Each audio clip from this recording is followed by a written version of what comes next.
Assalamualaikum warahmatullahi wabarakatuh. Welcome back to Resensi Buku. Setiap manusia pasti pernah melakukan kesalahan, kecuali manusia pilihan Tuhan yang kemudian kita sebut sebagai nabi, rasul, atau imam. Mereka disucikan oleh Tuhan karena upaya mereka dalam mensucikan diri mereka sendiri. Suci yang dimaksud di sini adalah terlepas dari segala kesalahan, baik itu kesalahan yang tidak disengaja atau lalai, apalagi kesalahan yang disengaja atau dosa. Lalu, bagaimana dengan kita yang terlanjur pernah melakukan kesalahan? Apakah kita tidak dapat lagi dikategorikan sebagai manusia suci? Menurut Murtada Mutahari, hanya mereka yang menjaga kesempurnaan sebab saja yang dapat dikategorikan sebagai manusia sempurna. Kita hanya dapat menjadi manusia seutuhnya atau manusia lengkap. Lalu, bagaimana pula menjadi manusia seutuhnya? Buku yang ditulis oleh Muhammad Taqi Misbayasdi ini berjudul Menuju Insan Ilahi, merupakan buku yang berupaya memaparkan langkah-langkah menjadi manusia seutuhnya atau menuju manusia ilahi. Disarikan dari tafsir hadis-hadis Mi'raj, yaitu hadis qudsi yang diperoleh dari Rasulullah SAW ketika peristiwa Isra Mi'raj langsung dari Tuhan tentunya.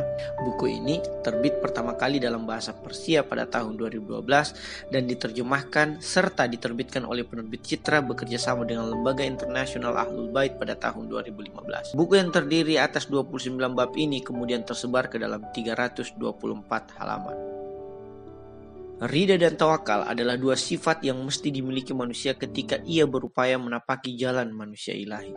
Tawakal adalah kerelaan menerima semua takdir Allah dengan ikhlas.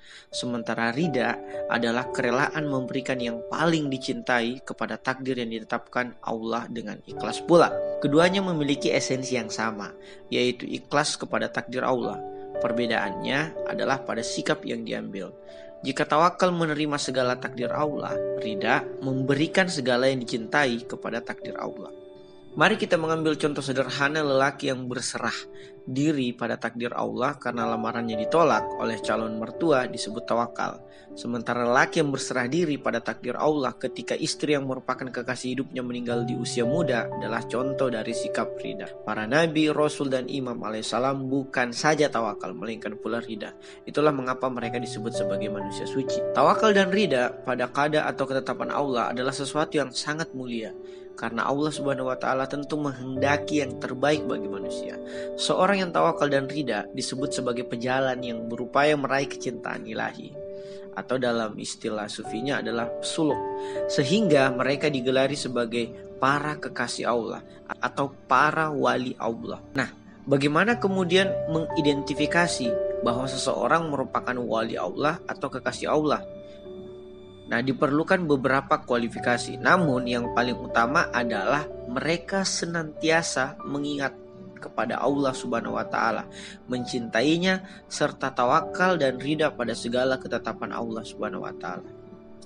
Karena senantiasa mengingat Allah Subhanahu wa Ta'ala, ia kemudian meniru sifat-sifat Allah, sehingga lahirlah karakteristik kedua dan ketiga dari para wali Allah, yaitu mereka seringkali berlapar diri dan berdiam diri. Lapar membuat mereka merasakan penderitaan kaum fakir dan miskin, serta membuat mereka tidak bergantung pada kebutuhan materi.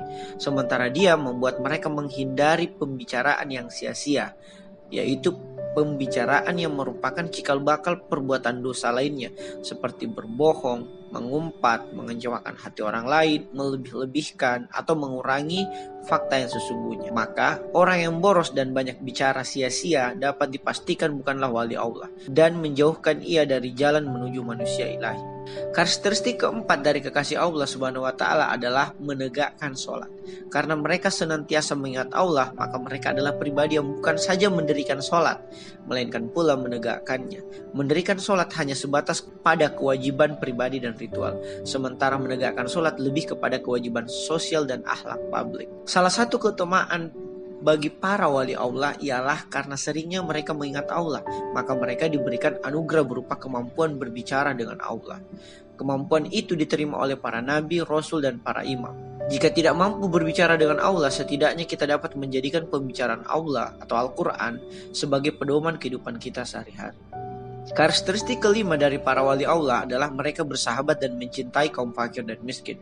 Itulah mengapa mereka berlapar diri agar merasakan empati dan solidaritas sosial dengan kaum fakir miskin. Perlu dicatat bahwa para wali Allah berlapar diri bukan karena dia bodoh dan malas mencari rezeki, tetapi rezeki yang ia peroleh ia bagi kepada kaum fakir miskin. Bahkan tidak jarang mereka dan keluarganya tidak makan dalam 3 hari demi memberi makan makanan yang ia punya kepada fakir miskin. Begitulah teladan nyata yang dicontohkan oleh Rasulullah Shallallahu Alaihi Wasallam dan keluarganya yang suci. Karakteristik keenam dari wali Allah adalah mereka melawan keinginan dirinya sendiri.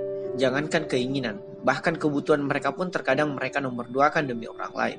Mereka butuh makan namun memberikan kepada orang lain. Mereka butuh tidur namun sholat malam 1000 rakaat menyembah Allah Subhanahu wa Ta'ala.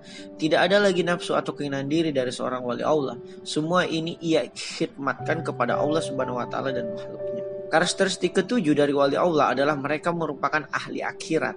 Maka tidak akan kita dapati wali Allah yang cinta terhadap dunia seperti harta, tahta, dan wanita. Ia menjadikan dunia sebagai sekadar wahana menuai keberkahan akhirat demi perjumpaan dengan Allah Subhanahu wa Ta'ala.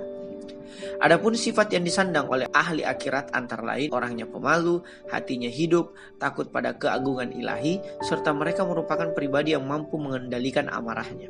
Ahli akhirat ini disebut pula sebagai zuhud. Mereka tidak menyembah karena takut neraka atau ibadah para budak. Atau mereka juga tidak beribadah karena mengharapkan surga, karena ini ibadah para pedagang, melainkan semata beribadah karena kecintaan pada Allah Subhanahu wa Ta'ala. Berkaitan dengan para wali Allah yang berlapar diri, mereka bukan saja berpuasa di bulan Ramadan atau puasa wajib, namun mereka juga menghidupkan puasa-puasa sunnah.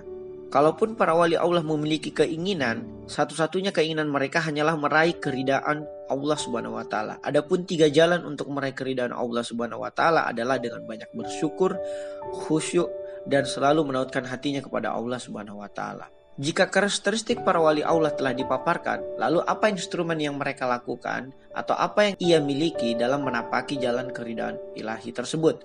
Mereka menggunakan akal mereka dalam mengingat Allah dan merdeka dari kelalaian. Dengan sedikit makan dan sedikit bicara, akal lebih mudah mengetahui dan memahami sesuatu.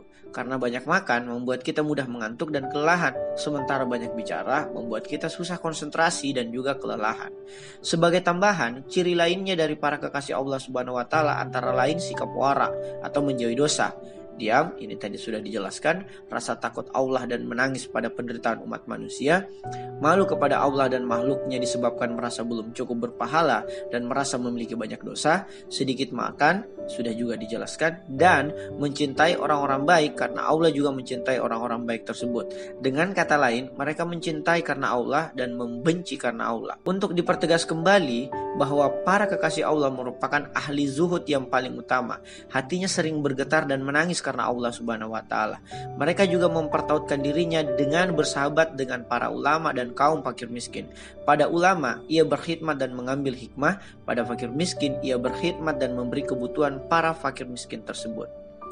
Nah, adapun perspektif kami sebagai resentor bahwa buku yang terbit pada sedekade dengan kita ini atau 1 dekade dengan kita ini bagaikan oase di tengah gersangnya kehidupan modern yang serba materialistis dan individualistis. Buku ini sangat tepat waktu mengingat kurangnya terbitan mutakhir para pemikir Islam Persia yang diterjemahkan ke dalam bahasa Indonesia dan di tengah jumutnya pemikiran Islam di tanah air kita sekarang ini.